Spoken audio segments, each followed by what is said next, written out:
Nalazimo se ispred svetog budističkog hrama Rinnoji u Nikkou, još jednog ponosa šoguna iz porodice Tokugawa i jednog od značajnijih budističkih kompleksa ovde u Nikkou.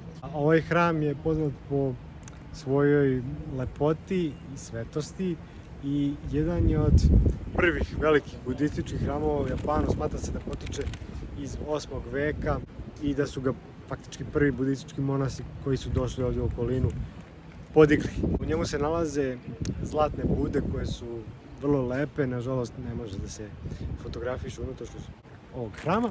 Sad hoću da vam pokažem, ovo iznad mene je čuvena japanska trešnja. Ovdje smo krajem aprila, vidite, i dalje se vidi neko cveće i ona je stara preko 500 godina. Znači to je jedna od najstarijih trešnja.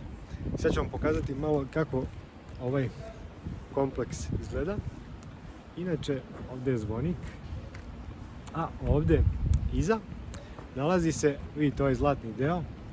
To je onaj gornji deo, vrh koji se stavlja na pagodu.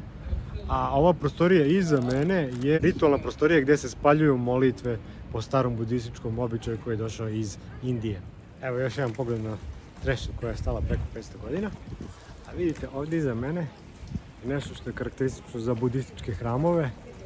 To je voda koja mogu da se operu ruke i usta pre nego što uđete u hram. Za budiste je voda i protok vode veoma značajan.